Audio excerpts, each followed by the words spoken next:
Bom dia, estamos aqui no Smart Market Abras 2022, na comunidade financeiro, subtema Desafios da área e indicadores de performance. Teremos como moderador Otávio Fossa, líder de finanças e administração do Grupo Angeloni, e os painelistas Felipe Lovati, CFO do Grupo Coutinho, e Vinícius Arueira, diretor de finanças, processos e tecnologia do Grupo Supernós. Bom debate para vocês.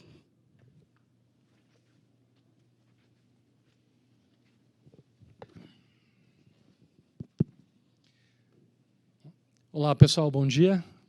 Bom dia a todos. Parabéns aí à Abras pela iniciativa de reunir toda a comunidade, né, que atua no ramo do supermercado para que a gente possa aí compartilhar ideias. Estou do lado aqui do Vinícius, do Felipe, que vão discutir aqui conosco as melhores práticas de mercado e os desafios que o CFO tem no dia a dia das empresas.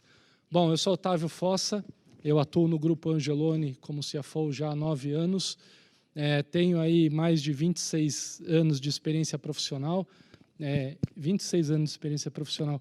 Eu comecei cedo, né? Não quer dizer que eu sou velho, tá? Comecei muito cedo, viu? E aí, aqui a gente começa, então, a compartilhar um pouco da experiência e visões dos nossos parceiros aqui de negócio. Vamos lá. E aí? Se apresenta, fica à vontade. Beleza? Eu sou Vinícius Arueira, sou diretor de Finanças, Processos e Tecnologia do Grupo Supernós. Já ocupo essa função há 5 anos no grupo. E são fortes nossos desafios, né, na área financeira. Vou reforçar as palavras do Otávio em parabenizar a Abras pelo evento, né, uma iniciativa muito boa e conteúdo, né? Então acho que a gente vai ter um bate-papo bem legal aqui e falar bastante dos desafios da área financeira para o setor.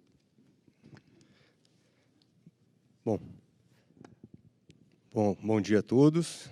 Realmente agradecer a Abras pela realização do evento, pelo convite também. Eu sou Felipe Lovati, diretor financeiro do Grupo Coutinho, que fica no estado do Espírito Santo.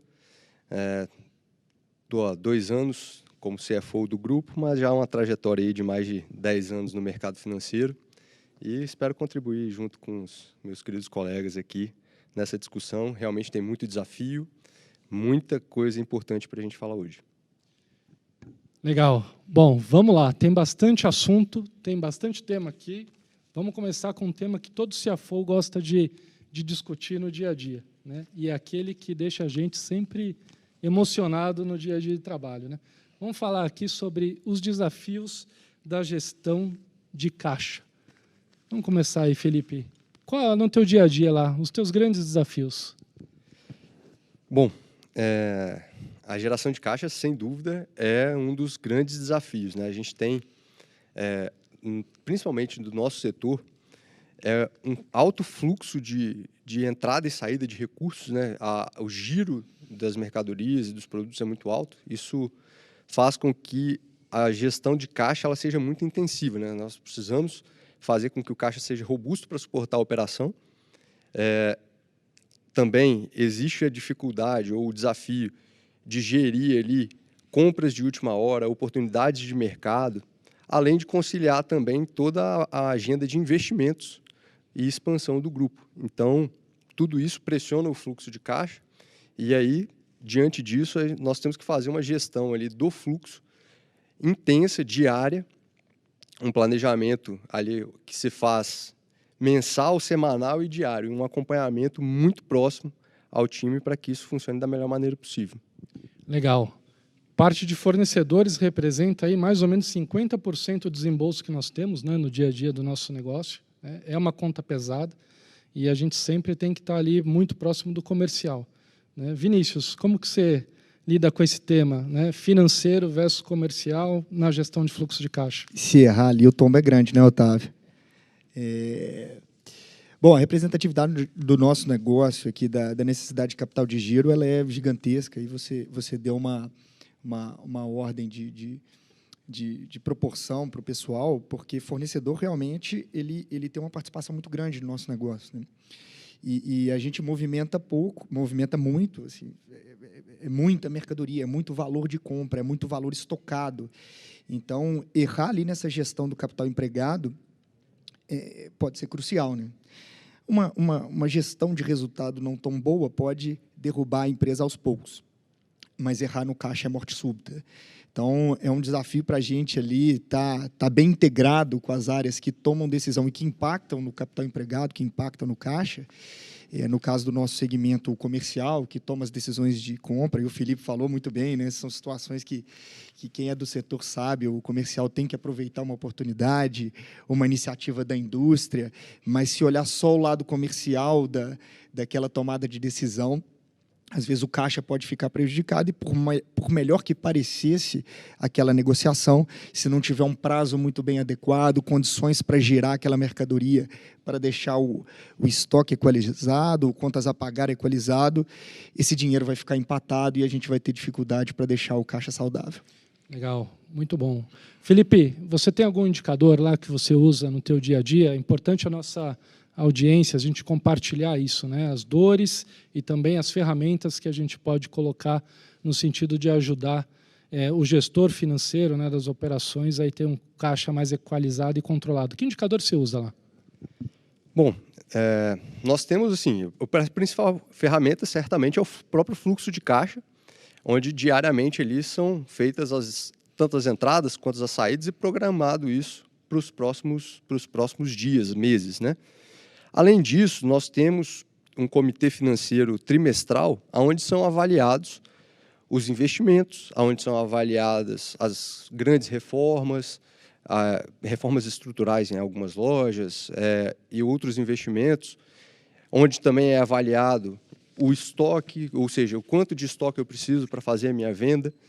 E tudo isso passa por dentro do comitê financeiro, onde se olha essa métrica para chegar em um recurso saudável para a companhia, em um patamar saudável.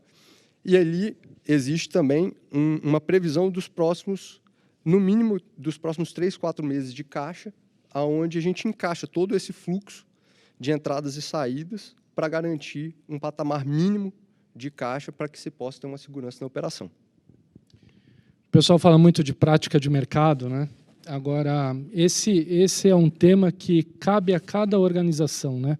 Acho que cada organização tem o seu modelo, né?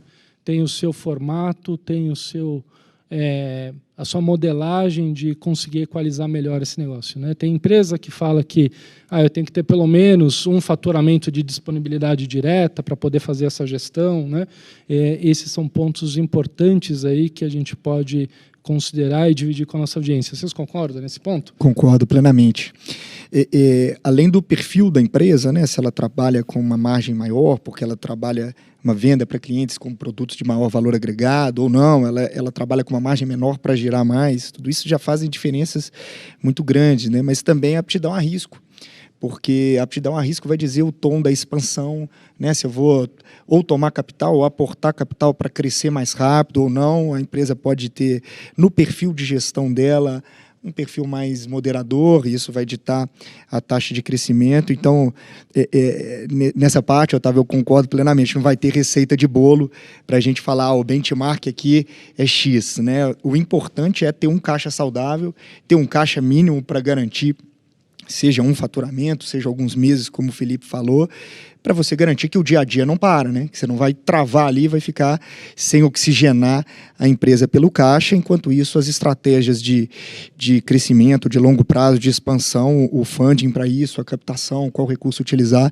vai sendo construído, mas o dia a dia tem que estar assegurado da empresa, e aí o indicador, a referência, vai depender caso a caso. No caso do fluxo de caixa, que o Felipe citou, e eu concordo plenamente, a gente tem que ter esse controle de todas as entradas e saídas e olhar para frente. Eu agregaria também a necessidade de estratificá-lo entre o fluxo de caixa operacional e o fluxo de caixa de investimentos, porque às vezes a gente pode achar que o fluxo de caixa, a linha final está boa, mas eu estou alavancando a empresa a uma dívida onerosa. ou não. Às vezes eu estou acumulando caixa, mas eu estou totalmente conservador e não estou fazendo a empresa crescer. Então, eu concordo que o fluxo de caixa livre é o melhor indicador e ainda agregaria essa estratificação. Perfeito. Tem um ponto aqui que eu vou citar, né, que a gente sabe que o nosso setor está em plena transformação, né? É através do e-commerce, é através dos apps que estão por aí. Então, o que a gente tem hoje no dia a dia, a transformação digital, ela é muito forte no dia a dia da operação do varejo e do supermercado, né?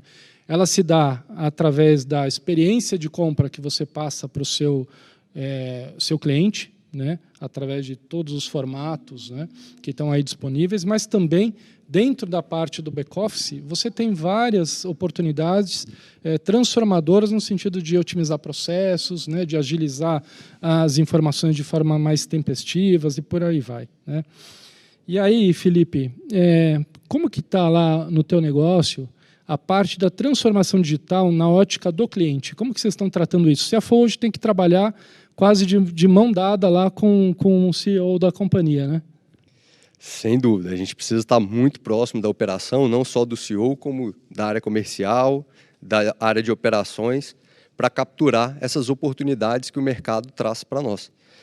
E, sem dúvida, a transformação digital ela teve um impulso muito forte durante e agora nesse período já quase de pós-pandemia, né? A pandemia realmente fez com que, no nosso caso, nós já tínhamos um e-commerce próprio. O e-commerce participava com 1% da nossa venda antes da pandemia. Na pandemia chegou a 6%. Depois ele estabilizou agora em 4%. Mas, mesmo assim, você vê que a necessidade de canais digitais ela teve uma explosão durante a pandemia, mas mesmo no período agora de estabilização, ela estabilizou num ponto mais alto, né? Então, e hoje em dia, o consumidor cada vez mais quer praticidade, quer comodidade. E a transformação digital vem nos auxiliar nesse processo. Tanto ali no e-commerce próprio, quanto através de parceiros, né, de marketplaces que existem no mercado, mas isso entrega valor para o cliente, né? Nós temos que enxergar a transformação no digital, na ótica do cliente, como um produto ou um serviço consegue agregar valor para ele. E nessa transformação digital, a velocidade ela é muito importante. Quando você coloca ali entregas em 10, 15 minutos, meia hora, então o consumidor está ali fazendo o almoço dele de domingo, esqueceu o ingrediente, vai lá no aplicativo, pede, daqui a pouquinho o e-commerce, né, através dos canais de atendimento ali, aquele produto já chega na casa dele, já pode fazer o uso, o consumo, sem ter que ir no supermercado propriamente dito. Mas toda essa transformação digital, ela realmente é importante, não só quando a gente olha na ótica do cliente, mas também na ótica do back-office, para a gente otimizar os nossos processos e reduzir custos. Legal, muito bom. Vinícius, no back-office lá, o que você tem implementado de inovação? Interessante. Outro dia eu vi uma imagem falando disso, era até uma empresa de tecnologia, um iceberg, né? Então, aquilo que a gente faz para o cliente, aquilo que o cliente vê, a parte de cima, mas tem toda uma camada do iceberg lá debaixo do oceano, que é por trás das cortinas, né? Como é que a gente trabalha para ser mais eficiente, mais rápido, mais produtivo, na parte que o cliente não vê, porque se a gente for produtivo aqui atrás, a gente vai ser uma empresa enxuta, vai conseguir entregar mais rápido e de forma mais barata para o cliente lá. O que a gente tem feito em áreas administrativas, e principalmente aqui falando áreas de finanças, né, tentar utilizar da tecnologia, da transformação digital, para deixar a empresa mais eficiente. Então, a gente vem automatizando processos, né, utilizando robôs, o RPA, para trocar processos repetitivos, aquela conciliação, né, de bater o caixa, bater a venda, tudo a gente vem implementando a automatização desses processos, exatamente para deixar a estrutura de back-office da empresa mais rápida, mais enxuta, obviamente mais segura, né? mas deixando a empresa livre para pensar cliente, né? Com segurança nos processos, com assertividade nos processos, mas uma empresa enxuta e rápida e liberada para pensar estratégia e oferecer para o cliente tudo isso que o Felipe falou, né? As inovações, os canais digitais, mais canais, mais facilidades para o cliente. Importante também, por trás das cortinas, a gente está com isso tudo muito bem ajustado e em evolução. Quando você pensa em indicador, você já tem... Que indicador você trabalha lá no dia a dia com a tua equipe de TI? Bom, a gente vem falando indicadores tradicionais, né, de produtividade, a gente já media, então, seja colaboradores de back-office, por faturamento por colaborador de back-office, etc. Mas a gente vem falando também em tempo de execução. E aí estratifica para cada atividade. Então, nas atividades de contas a pagar, de contas a receber, por exemplo, né, o tempo de execução, a produtividade, o FTE, né, a força de trabalho empregada, porque quanto mais otimizada a gente tiver, mais rápido vão estar os processos, menos recursos a gente precisa para fazer isso e, enfim, a gente, de novo, consegue colocar pessoas com capacidade, né, com conhecimento para implementar melhorias, para agregar resultado, e as funções repetitivas vão ser feitas por processos, por sistemas automatizados. Show de bola. Felipe, que indicador você usa lá para o teu pessoal lá? Bom, como o Vinícius colocou, os principais indicadores, quando a gente olha para essa parte de automatização de processo, é quantas transações são feitas, tanto se a gente for olhar o contas a receber quanto contas a pagar, quantas transações ali são feitas por colaborador. E a nossa ideia é que, na realidade, o robô ele absorva a maior parte das transações, né? Ou seja, eu começo a comparar o robô com o meu quadro de funcionários como se o robô fosse um funcionário a mais. E, a partir dessa comparação, a gente consegue medir ali a produtividade de cada pessoa com o robô. O robô, obviamente, ele tem que ser muito mais, né, até pela velocidade, capacidade de comparação ali e tudo mais, ele é muito mais veloz, mas ele também, por sua vez, tem suas limitações de comparações, de análise e tudo mais. Então, a ideia é tirar todo o trabalho braçal repetitivo do colaborador e deixar ele livre para fazer análises complexas, aonde o robô hoje ainda não consegue atuar. E aí, essa produtividade por transação, ela vai reduzir, no caso das pessoas, porque elas vão ter trabalhos mais complexos e ela vai ter que aumentar muito no caso do robô. É para isso que a gente está trabalhando hoje lá. Legal, bem interessante. O que a gente fez lá no Angeloni foi estabelecer um comitê multidisciplinar, né, com um principal foco em tecnologia, e aí a gente tem uma visão de planejamento muito bem definido, muito bem estabilizado, né, e esse comitê está aprovando, ele está olhando, de fato, qual que é o desempenho das iniciativas que estão sendo implementadas, e isso tem ajudado bastante a operação no dia a dia, né. Então, esses são temas bastante importantes, né, já que a gente, como dizem, né, a gente está com a chave do cofre, né, então tem muita demanda de tecnologia, né. Falando em chave do cofre, a gente pega um desafio que tem hoje, né. Como eu comentei, o varejo vai se transformando, a gente tem novos formatos, etc. O padrão de lojas também ele vem aí tendo cada vez mais alternativas, né. Você tem formatos pequenos de comodidade para o cliente, você tem lojas grandes, padrão hiper, né, que te oferece uma base de serviço bastante ampla, né, de conveniência para o cliente. Agora, como rentabilizar isso, né? Tem o e-commerce que está jogando junto com a loja física, tudo mais. Como rentabilizar isso, né? Como rastrear essa rentabilidade, né? Vinícius, como que você está lá olhando, junto com a tua equipe, a parte de rentabilidade das iniciativas e dos formatos, sobretudo? Importantíssimo. O negócios como o nosso, né, que faturam, que movimentam bilhões, né, falando do segmento como um todo, às vezes milhões, independente do tamanho, um varejo alimentar, ele vai sempre falar de quantias, né, voluptuosas. A distância do lucro para o prejuízo ela é muito curta, né? Então, todas as linhas ali de resultado, elas têm que ser olhadas com muita atenção para a gente garantir essa rentabilidade. Mas você falou uma coisa interessante, que nesse ambiente de transformação, isso tem sido um desafio, e eu acho que o CFO tem que liderar essa nova forma de ver, porque, às vezes, um canal, um ponto, um supermercado, que era lucrativo no passado, né, no modelo mais tradicional, hoje ele está numa região que ela tem predominância de clientes que compram mais online. Só que, muitas vezes, aquele ponto ele pode cumprir um papel de retirada, de entrega. Então, se a gente tiver uma visão míope somente sobre o canal, sem verificar a função que ele desempenha num todo, a gente pode tomar decisões erradas no negócio. Então, tem um desafio muito grande aí do CFO, da área financeira, da área de resultados, do olhar para indicador, que é olhar o resultado na ótica do cliente, né?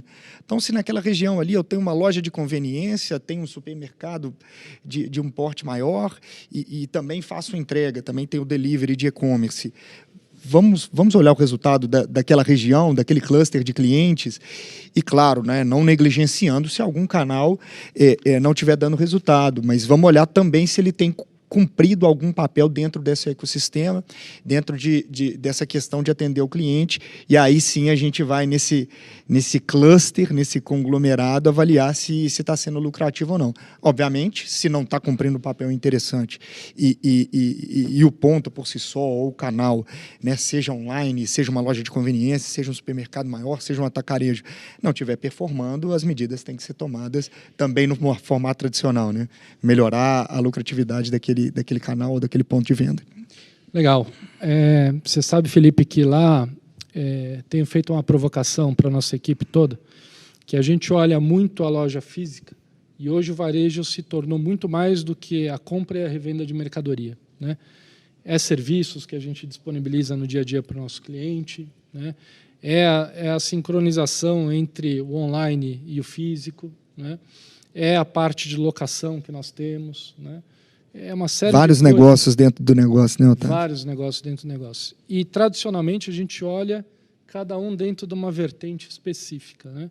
A gente olha o e-commerce, a gente olha a operação da loja física, a gente olha a operação do real estate lá, só que a gente muitas vezes não consolida e vê de fato o que aquele ponto físico está agregando de resultado para o negócio, né? Essa é uma provocação, um modo diferente de olhar, porque a gente nasce, né? A nossa essência é a compra e a revenda e supermercados, mas o dia a dia, a necessidade do cliente faz com que a gente vai agregando novas coisas, né? Como que está lá no teu negócio? Que ferramenta que você usa? Que indicadores você usam lá para fazer essa gestão de rentabilidade, Felipe? Vamos lá. Bom, sem dúvida é um desafio para nós CFOs medir a rentabilidade em um modelo que está se transformando a cada minuto. Mas nós temos que criar ferramentas para que isso seja feito. Óbvio, né? Lá nós temos as tradicionais métricas aí de venda por metro quadrado, venda por funcionário. Óbvio que a gente olha lá a margem EBITDA de cada loja, de cada operação.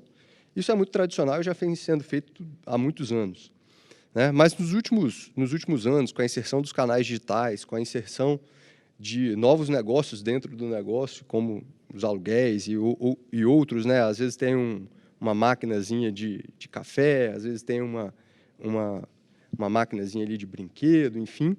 Então, tudo isso tem que compor um DRE, né? Eu acho que é a melhor forma, né? A nossa forma de enxergar lá no Extrabom é compondo um DRE com todos esses aspectos.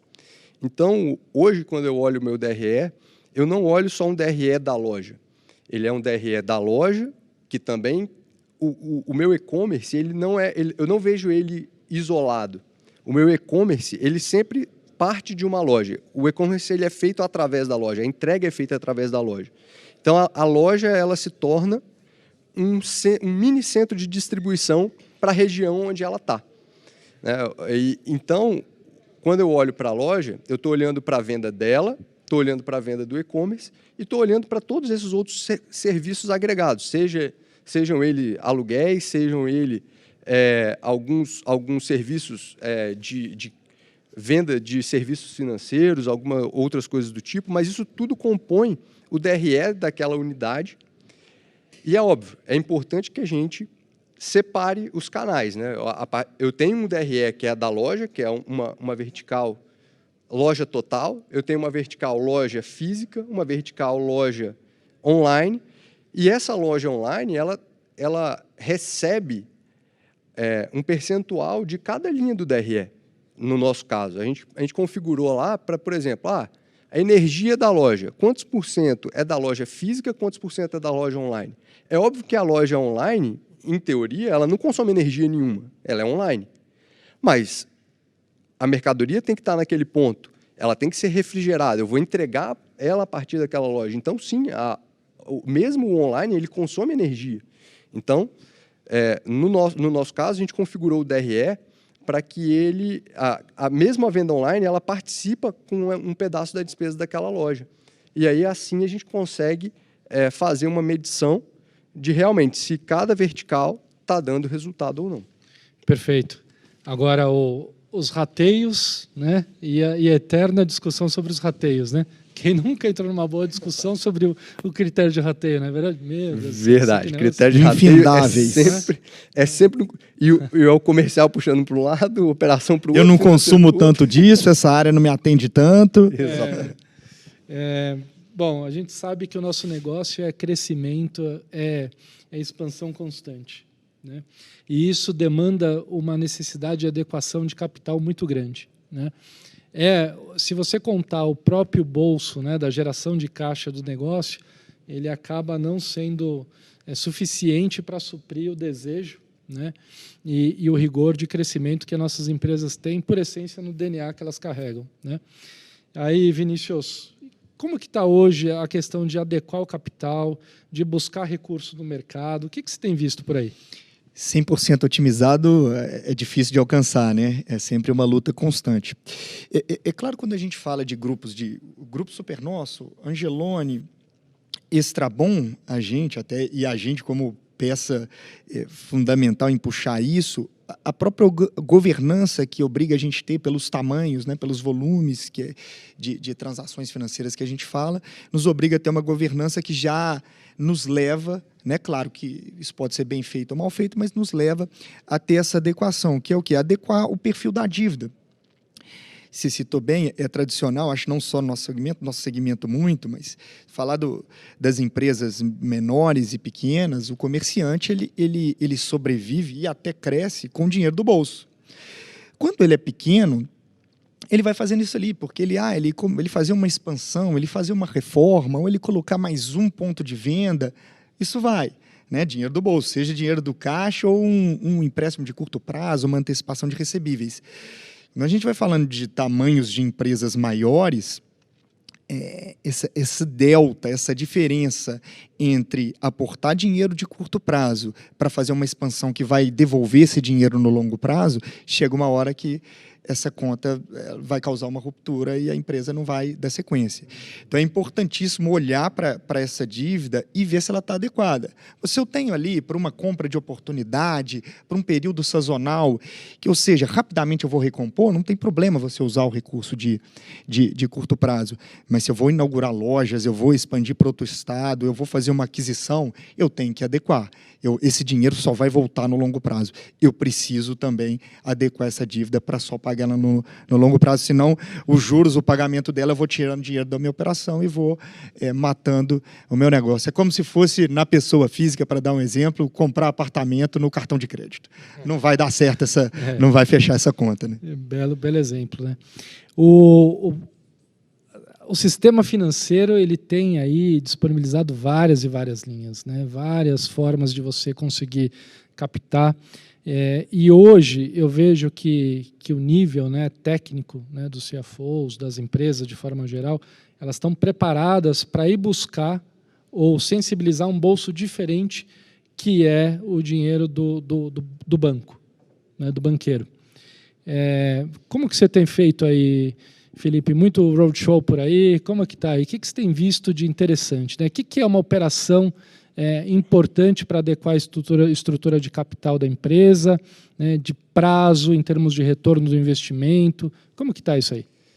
Bom, realmente é importantíssimo essa adequação aí do do time, né, do investimento com retorno, e você conseguir uma estrutura de capital que te proporcione uma segurança, um fluxo constante ali daquele recurso, que você não exija muito do caixa de curto prazo para serviço de dívida.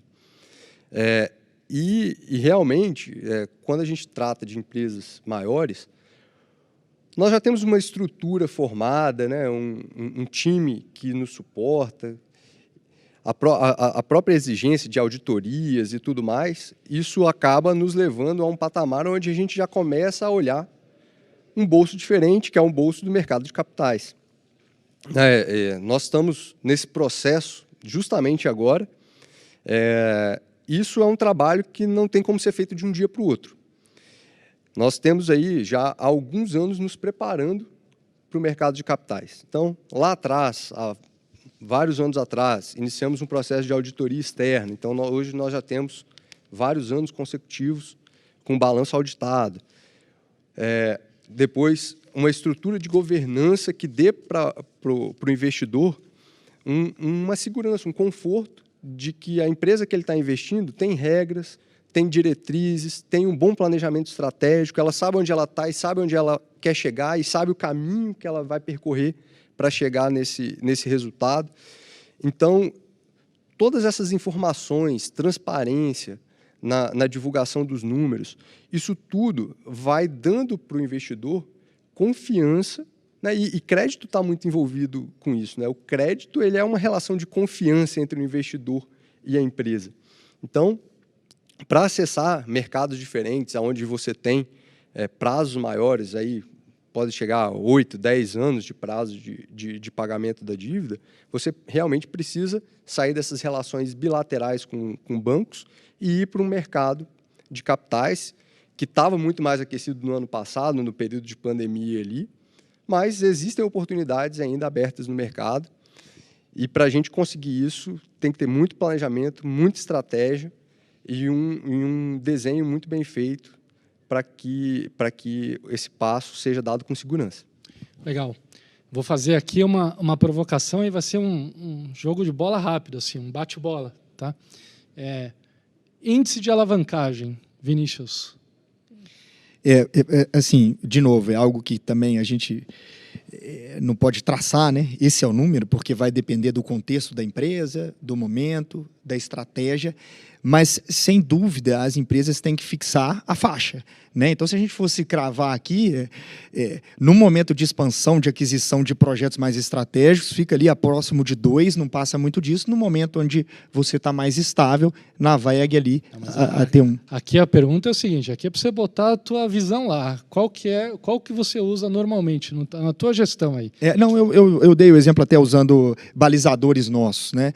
A gente é uma empresa que cresce de forma bem constante, tirando os canais digitais, que crescem a taxas mais fortes, né? A gente já está lá em mais de 10% de participação. No negócio tradicional, a gente cresce de forma bem constante, né? Somos grupos com características similares. Então, é navegar perto de 1. Num momento de uma expansão mais forte, bater ali próximo a 2 e ficar nesses... 1, 2 ali. Legal. Ficar por ali. E você, Felipe? Não, a estratégia é realmente muito parecida. Assim, nos últimos, para falar um pouco da história do grupo, nos últimos 2 anos nós tivemos uma aceleração do nosso crescimento e a gente está ali na faixa de 2. Mas se você olhar o nosso planejamento estratégico plurianual, a intenção é chegar a 2025 com 1.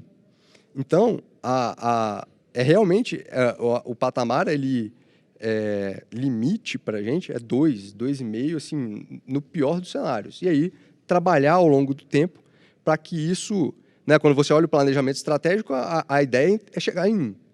Mas, óbvio, né, você tem ali oportunidades de mercado, de uma aquisição, de uma operação, e você ter essa flexibilidade ali de 1 para 2, né, dívida líquida sobre EBIT, né, é o que a gente está falando, ter essa flexibilidade garante também para o grupo um poder ali de esticar um pouquinho, forçar um pouquinho uma aquisição, para você ter caminhos, né?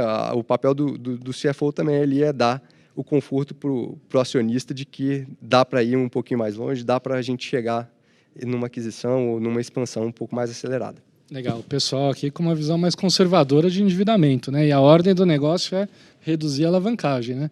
Agora aqui, assim, a verdade ou mentira, tá? A gente escuta muito agora no mercado aquele negócio assim, porra, para acessar um bolso diferente, o CFO tem que falar a linguagem da Faria Lima. Verdade ou mentira? Verdade. É verdade. É verdade. Pô, esse aí tá todo mundo de acordo, né? De forma muito rápida, o Felipe ali deu a trajetória que nós estamos passando recentemente, né, em estabelecer governança, transparência, auditoria externa, compliance, né, às vezes também um conselheiros externos, tudo isso que é para garantir que os interesses de quem estiver de fora do negócio, mas tem relação com o negócio, estão assegurados. E isso, o mercado de capitais é falar a linguagem da Faria Lima para você conseguir acessar isso. Sem dúvida. Eu acho que uma coisa não funciona sem a outra, né? Não adianta você ter uma empresa mega estruturada e não falar também, não saber vender a sua empresa para o mercado, né? O mercado, ele respira uma linguagem, ele respira um formato, ele respira uma característica de negociação. Então, não adianta você estar muito bem preparado, mas não saber vender. Também não adianta você não estar preparado e querer vender, porque aí o seu discurso ele cai durante o tempo.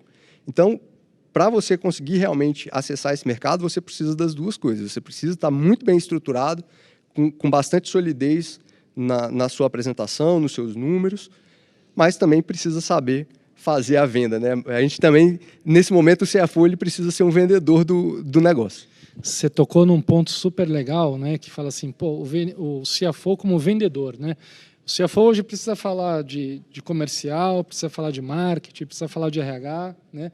Precisa falar sobre a estratégia da companhia, precisa falar sobre tudo, né? E aí a gente vê que, tradicionalmente, as empresas elas estão no momento de transição, né? Você tinha uma característica muito que é trabalhar por silos, né?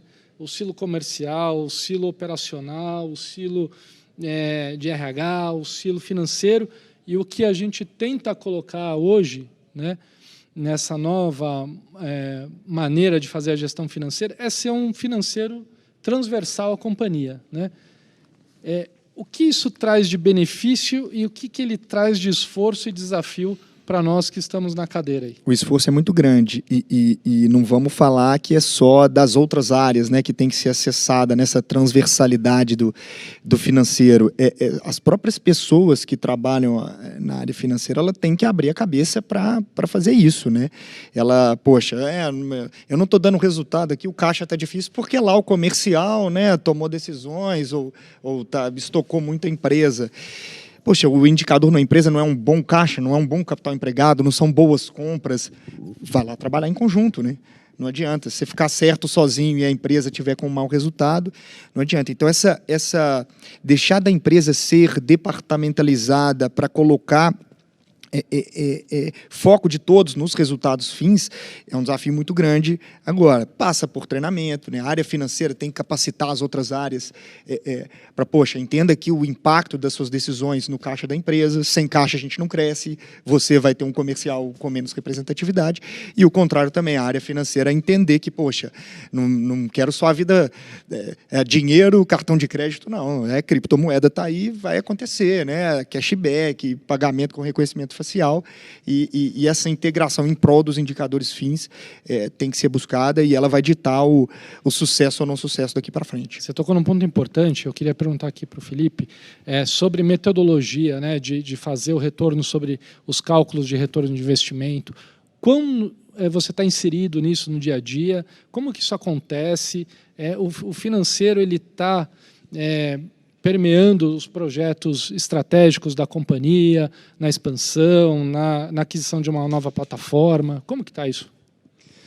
Otávio, sem dúvida o CFO e o financeiro como um todo, ele tem um papel super importante nessas decisões.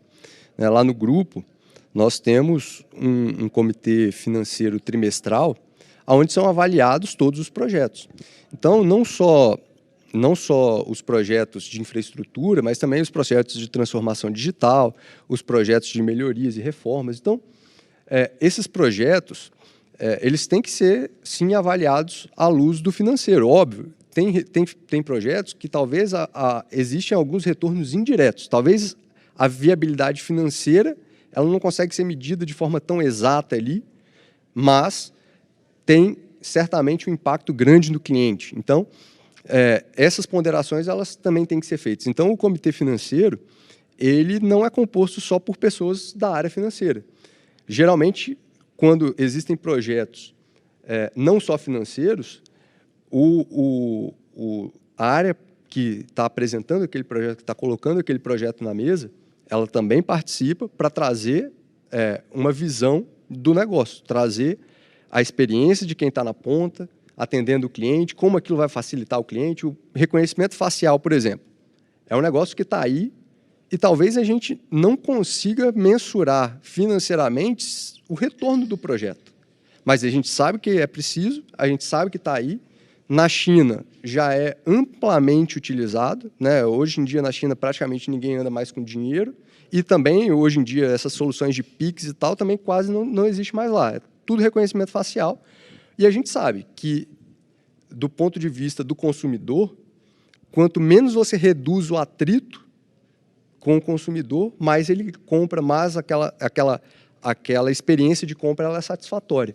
Então, óbvio, né? É importante a gente medir os retornos financeiros, mas certamente só isso não é o fator de chave para se tomar a decisão de implementar um projeto ou não. Perfeito. Eu acho que aqui a grande mensagem, né, para esse tema é: o CFO precisa ser flexível e precisa estar no dia a dia da operação, né, junto com todos os demais departamentos, no chão de loja, né, olhando isso. A gente está caminhando para os 5 minutinhos finais aí da nossa conversa. E em vários pontos vocês colocaram aqui alguma questão que remete muito à parte de pessoas, né? As nossas equipes, né? A capacitação de outras áreas, né? Como a área financeira ela consegue fazer um aporte de metodologia, né? Para avaliação dos projetos, para a decisão de investimentos. No que diz respeito à tua equipe, né? Sobre capacitação, sobre ter um CFO próximo também da equipe, como que você faz essa gestão lá junto ao teu time? Otávio, eu acho que esse é o maior desafio, na verdade. Eu acho que você deixou para o final e fez muito bem, porque eu acho que a gente vai fechar com chave de ouro aqui. Porque transforme o que transformar, e nós falamos muito de transformação aqui, né? Coloque robôs o quanto existirem, não vai deixar de ser pessoas.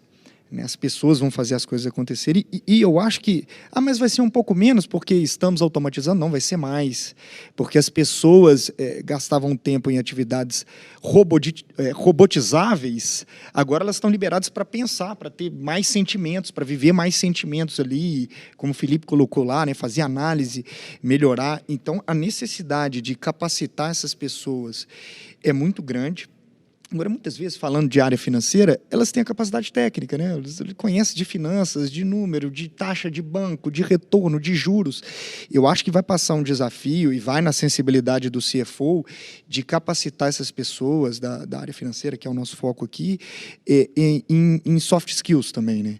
Poxa, quanto mais essas pessoas tiverem capacidade de adaptação, né, tiverem menos resistência à mudança, tiverem empatia, tiverem mais capacidade de relacionamento interpessoal, elas vão ter sucesso em tudo isso que a gente falou. Pô, interagir com outra área para o resultado fim ser melhor. Entender a sensibilidade de negócio. Pô, aqui agora não é só o cartão, o dinheiro e o cheque. Tem o pagamento por reconhecimento facial, tem o Pix, tem a criptomoeda. Vai lá entender, mas essas soft skills vão permitir os profissionais dessas áreas que antes eram mais exatas, né? Finanças, dinheiro para lá, conciliação para cá, a fazerem essa transformação e serem protagonistas nessa transformação. Legal. Eu lembro que assim, a gestão do passado, a velha escola, né, falava assim, pô, a figura do gerente, do diretor, do presidente, quase caras intocáveis, né? E eu vejo agora uma nova gestão muito próxima dos caras do dia a dia, né? Então, eu gosto lá, de vez em quando eu bato o pessoal lá lá na minha sala e fala assim, pô, Otávio, eu estou pensando em entrar numa graduação, fazer uma segunda graduação, né, ou me especializar. Pô, me fala aí o que você acha entre esse curso e outro. Então, é legal também a gente fazer um trabalho de dar um mentoring, né, nesse pessoal todo, né, dar um coaching sobre esse pessoal. Acho que todo líder tem esse papel de desenvolver pessoas, né? Ao longo desses anos que eu estou lá no Angeloni, eu vi muita gente que está na minha equipe se desenvolver no nível de maturidade, no nível analítico, no nível de decisão. Então, isso é legal, né? Isso é gratificante, né, Felipe? Como que você trabalha isso lá do teu pessoal, para desenvolver o teu pessoal lá?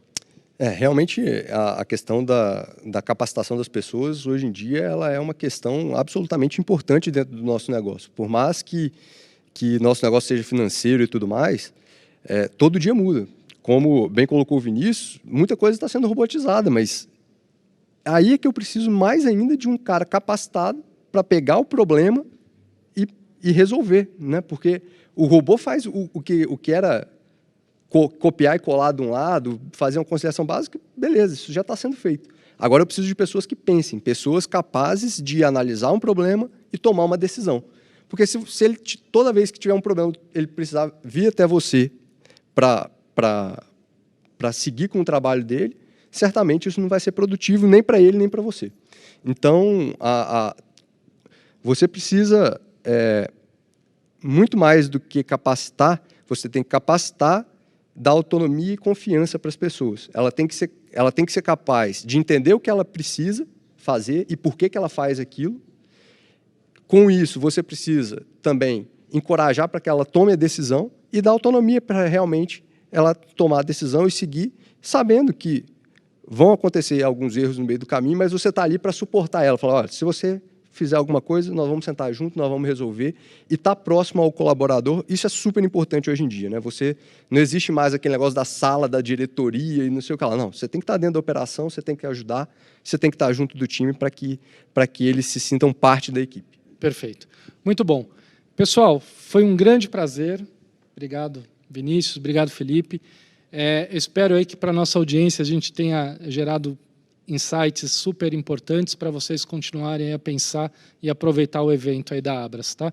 Um grande abraço aí, muito obrigado a todos. Obrigado, Otávio. Obrigado, Felipe. Obrigado. Abraço a todos. Otávio. Foi um prazer estar com vocês aqui. Obrigado, Otávio. Prazer. Obrigado. Fechou?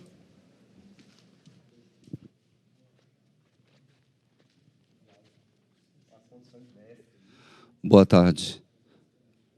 Voltamos aqui com a comunidade financeira e agora teremos soluções e casos de sucesso da BMS, com a apresentação de Paulo Gomes, diretor de tributos indiretos da BMS Projetos e Consultorias. Obrigado.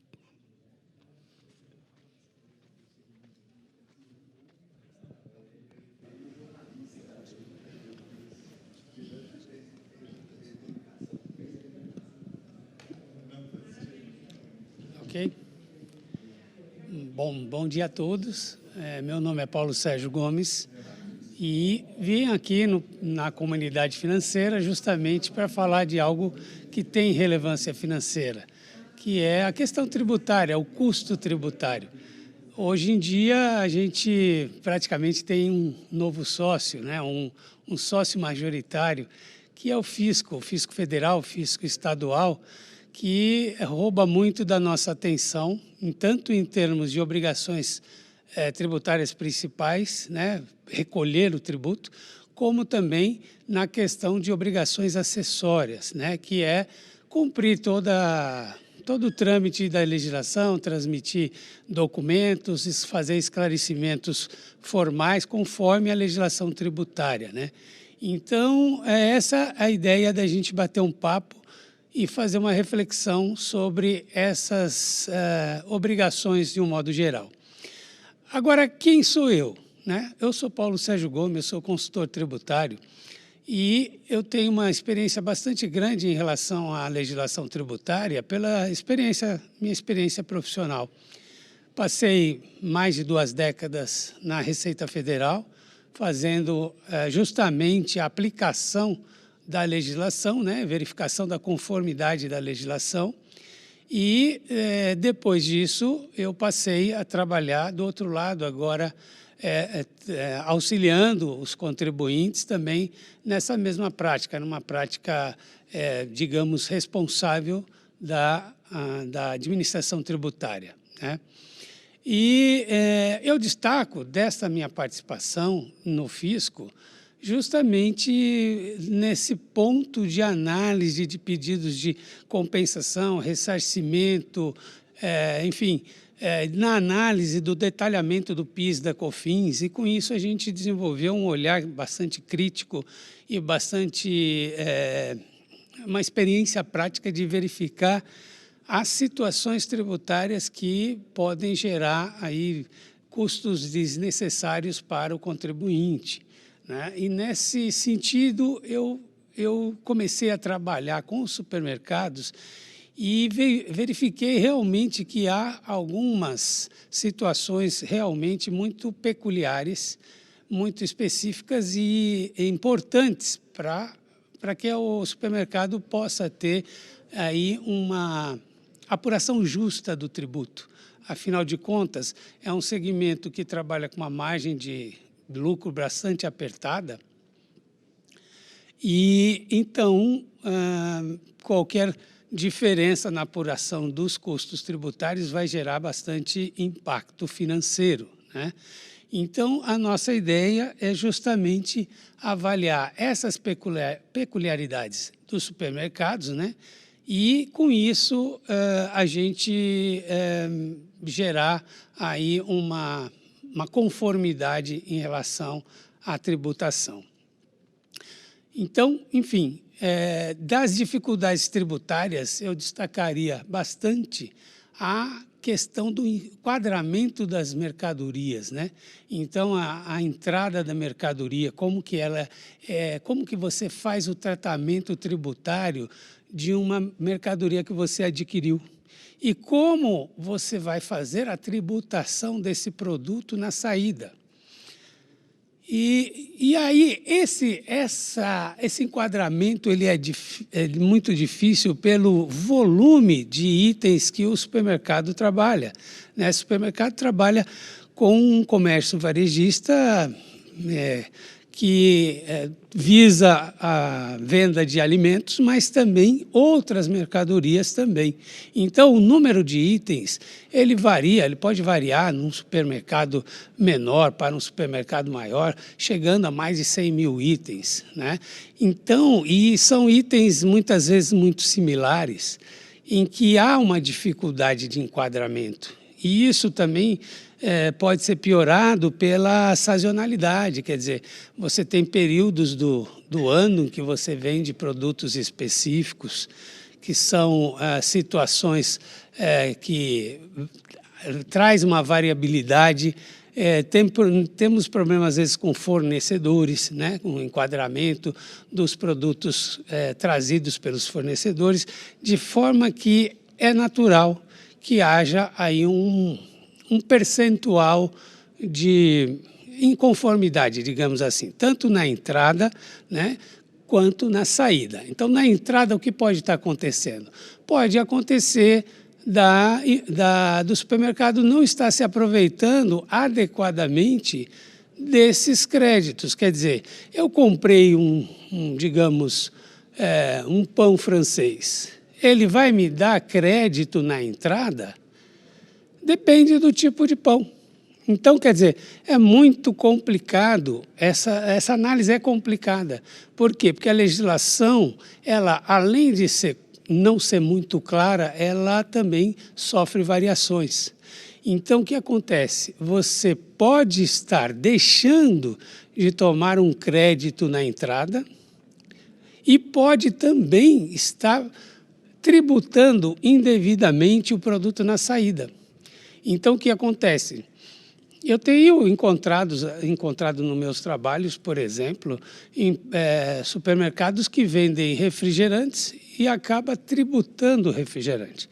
Todos sabemos que um refrigerante, ele normalmente, né, ele é classificado, pela classificação dele, a tributação é concentrada na saída do fabricante. Então, a Ambev vai pagar o PIS/COFINS no regime monofásico. O que seria monofásico? Uma fase só. Só lá na saída da mercadoria é que você vai ter uma tributação, de forma que o comércio varejista, no caso do supermercado, não vai pagar novamente o PIS e a COFINS. Só que, às vezes, por uma incorreção, um ou outro caso pode aparecer com um CST, que seria a situação tributária, gerando um pagamento, né? E esse pagamento é indevido. Então, o que nós precisamos fazer? Precisamos, frequentemente, olhar para esse enquadramento e fazer revisões, inclusive para o passado. Por quê? Porque você vai recuperar aquilo que não estava em conformidade com a legislação. Então, esse é um trabalho que deve ser feito com frequência. Nós temos casos de clientes que a gente verifica que acabou de fazer um enquadramento e, quando a gente faz, novamente temos uma taxa de correção a fazer. Então, é isso. A tributação na cadeia anterior me autoriza a tomar o crédito e, muitas vezes, a empresa não faz. Temos também, recentemente, nós tivemos uma decisão muito acertada do STF sobre cigarros. Cigarros, ele está na condição de substituição tributária do PIS e da COFINS. É um dos poucos produtos que estão nessa condição. Só que a legislação, ela apresentava lá um coeficiente que não se justificava e majorava indevidamente a apuração do PIS e da COFINS também lá no fabricante. Então, o fabricante fazia um recolhimento substituindo todos os outros da cadeia e de forma majorada, ou seja, quando o varejista vende o cigarro, ele está vendendo o cigarro suportando um custo maior do que o devido, e isto foi definido assim como inconstitucional pelo STF. Essa é uma decisão recente e nos permite fazer a recuperação do que se pagou a maior nos últimos 5 anos. Em termos práticos, você teria em torno de 7% de toda a venda que você fez de cigarro, você poderia recuperar, restituir junto ao fisco por conta dessa decisão. Não ter sido só uma decisão do STF, ter sido uma decisão acatada pela Procuradoria-Geral da Fazenda Nacional, PGFN, e também pela própria Receita Federal. Ela soltou nota reconhecendo essa situação. Então, é um trabalho que as empresas precisam fazer, né? Os vendedores de cigarro precisam fazer. Por quê? Porque é seu direito. E, de novo, com essa margem tão apertada de custos, essa recuperação ela é bem-vinda, né? Agora, como que nós fazemos esse tipo de trabalho? Isto é muito importante a gente ressaltar. Como eu disse no início, eu fazia um trabalho de análise de PERDCOMPS, análise de pedidos de ressarcimento na própria Receita Federal. E lá a gente tinha muita dificuldade na apuração, na verificação dos créditos, porque não havia um detalhamento dessa base. Nós tínhamos um formulário chamado DACOM. DACOM ele era uma forma reduzida, sumária, de você prestar informações ao fisco. Aí o fisco veio, criou o SPED-FD Contribuições, aí sim com um detalhamento muito maior, muito melhor. Mas aí o que acontece com as empresas que fazem esse tipo de recuperação de créditos? Elas querem fazer o crédito, a tomada do crédito extemporâneo, ou seja, ela quer colocar todo o crédito no mês corrente, ao invés de revisar e fazer o detalhamento da apuração como se deve fazer, como o SPED indica que se faça. Mas o contribuinte, muitas vezes, faz dessa maneira e o fisco realmente fica sem compreender aquela situação. Quer dizer, ele criou um formulário para se fazer um detalhamento. E o que acontece? Na prática, isso não é utilizado, né? Então, a gente entende que para fazer um trabalho como esse, um trabalho correto, para que você esteja em dia com o fisco, você precisa fazer o detalhamento no item. Se o item apresentou um CST incorreto, se ele está fazendo uma tributação incorreta, você deve ir lá no item e revisar essa situação tributária para que o próprio programa, para o próprio formulário eletrônico, o PVA, né, que seria o SPED FD Contribuições, que ele possa fazer toda essa reapuração e você tenha uma transparência total na hora de pedir o crédito. E, com isso, você vai ter, certamente, aí uma convivência melhor com o fisco, né? Você exerce o seu direito e você cumpre a obrigação como o fisco gostaria de receber, de forma transparente, limpa, sem nenhum problema dentro da legislação. Eu gostaria também de citar que nesse trabalho de você fazer a apuração de forma correta, a própria Receita Federal nos ajuda em relação às soluções de consulta. Que seriam soluções de consulta? Seria justamente a manifestação do fisco acerca de situações que são aí questionáveis ou são imprecisas. Então, a solução de consulta, antigamente, ela era proferida por cada região fiscal. Cada superintendência fazia a sua manifestação, de forma que um determinado tema polêmico poderia ter uma visão aqui em São Paulo, outra visão em Brasília, outra visão no Rio de Janeiro, outra visão no Rio Grande do Sul. E, com isso, o próprio auditor fiscal ficava confuso. Ele ia adotar, evidentemente, a mais favorável para o fisco, né? E, então, isso gerava insegurança no contribuinte.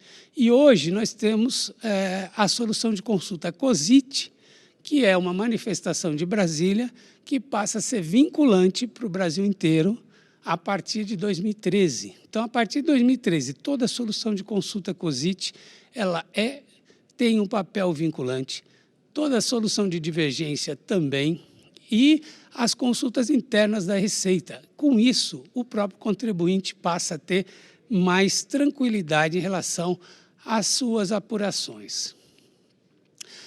Para ajudar também, o próprio CARF e a PGFN, eles têm se alinhado às decisões do STF em matéria constitucional abrangente, né, o que a gente chama de repercussão geral. Quando o tema tem repercussão geral e é analisado a sua inconstitucionalidade no STF, passa a ser vinculante para o CARF e para a PGFN. E no STJ, quando você tem aquele efeito repetitivo, né? Então, são várias decisões, elas vão formando aí uma jurisprudência que passa a ser vinculante também. Bom, por que a gente fala isso? Porque muitas situações acabam sendo injustas para o comércio varejista. Nós temos, por exemplo, recentemente, uma mudança de entendimento na apuração do crédito do PIS da COFINS, que ficou meio tímida para o próprio setor comercial, para as empresas comerciais. E isso, evidentemente, gera uma insegurança, né? Será que eu posso tomar esses créditos? Administrativamente, eles são completamente questionáveis, né? Agora, eu preciso ir para a justiça, eu preciso judicializar. Então, essa é uma dúvida que fica no setor, né? Então, qual é o nosso trabalho no nosso caso? A gente procura trabalhar aquilo que está pacificado, aquilo que não vai gerar dor de cabeça ao contribuinte, aquilo que a gente pode fazer administrativamente, levando aí uma vantagem para as empresas. Falei muito de PIS/COFINS, mas a gente também tem o mesmo raciocínio para o imposto de renda e a CSLL. A apuração desses valores, eles merecem uma atenção para a gente verificar possibilidades de aproveitamento de benefícios fiscais. Será que as fontes pagadoras foram corretamente utilizadas na apuração do imposto de renda e da CSLL. Então, são questionamentos operacionais que a gente tem que fazer, que a gente precisa fazer, para que a gente pague o valor justo. E se pagou a maior, recupere o que foi pago a maior. Bom, falando de casos práticos, nós temos feito muitos supermercados. A BMS tem uma tradição em trabalhar com o setor, né, na parte previdenciária e também na parte fazendária. E o que a gente tem observado?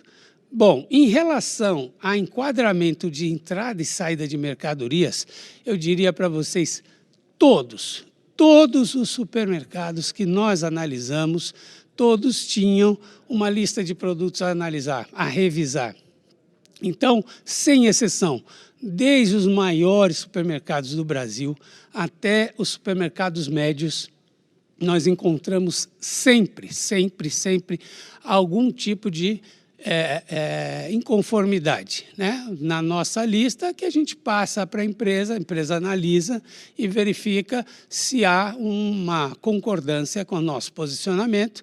E aí é uma questão de nos adaptar à legislação. Por quê? Porque a nossa avaliação é dentro daquela orientação que a Receita Federal nos encaminha.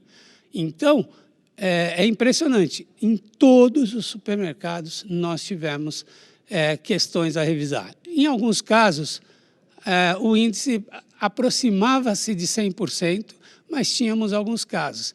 É até curioso falar que temos uma cadeia aí de um supermercado de um porte considerável, que ele tinha um índice muito próximo de 100%, mas ainda assim a recuperação em valores absolutos, em valores numéricos, era bastante expressiva, né? Então, mesmo quando a gente fala de 2, 3 pontos percentuais de inconformidade, nós estamos falando de um valor muito grande, né? Então, esse ponto a gente não tem dúvida, é uma necessidade, é uma obrigação, a gente sempre está revisando essas posições.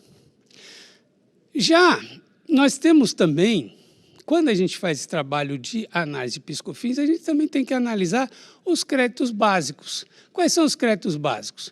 Energia elétrica, locação de máquinas e equipamentos, depreciações, enfim, tem alguns itens que, naturalmente, as empresas já vêm tomando esses créditos, mas a gente encontra diferenças nos valores encontrados, né? A gente faz um batimento entre o que deveria ser feito, o que deveria ser calculado, né? Deveria ser aproveitado através de uma análise daquilo que está contabilizado, e a gente encontra diferenças de apuração. E isso é muito comum.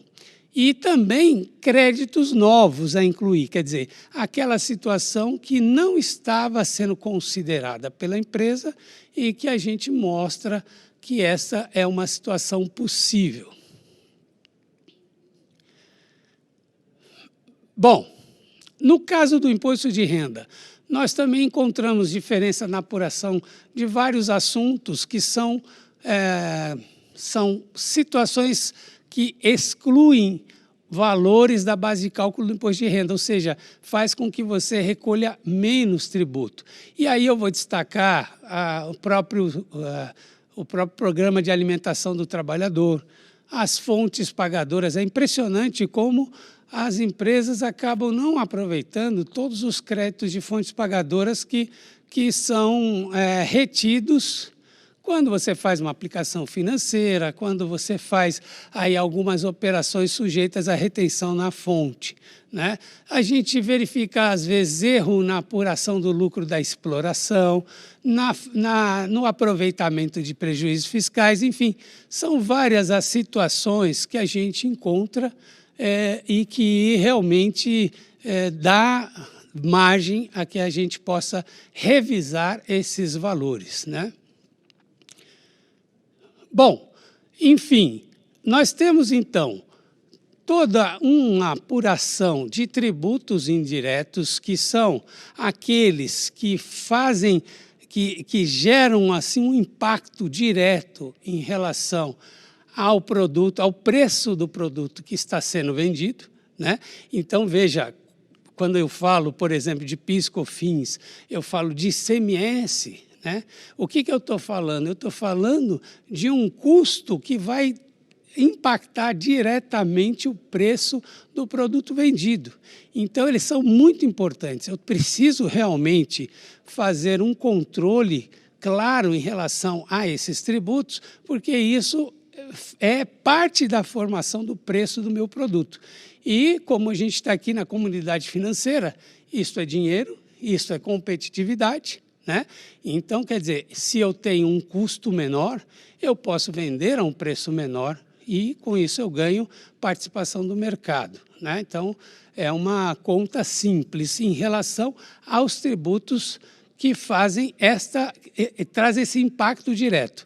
Já o imposto de renda, CSLL, INSS, são tributos que eles também vão ter impacto, mas de uma forma indireta, né? Então, quer dizer, eles não aparecem explicitamente na formação do preço, mas como um custo que, em algum momento, também vai aparecer, né? Então, isso precisa ser analisado.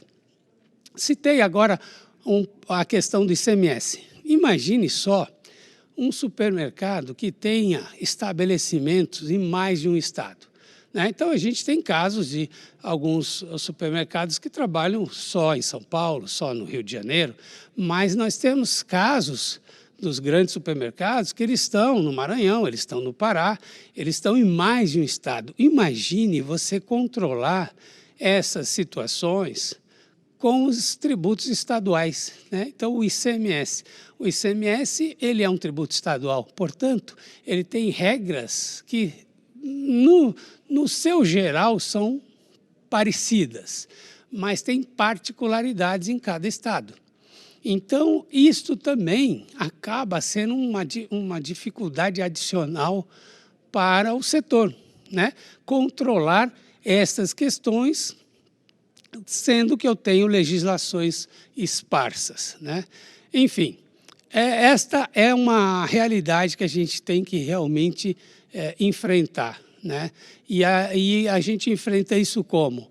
Realmente através de capacitação do próprio profissional que trabalha na área e também do auxílio de consultorias e empresas que nos apoiam, né? Que são especializadas no tema, que conseguem fazer um trabalho mais apurado e, com isso, traz sempre uma novidade, uma situação mais atualizada para que você possa fazer a apuração justa do tributo, certo?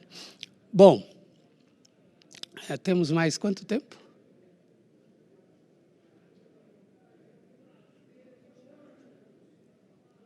Ok. É que eu fiquei sem o slide aqui.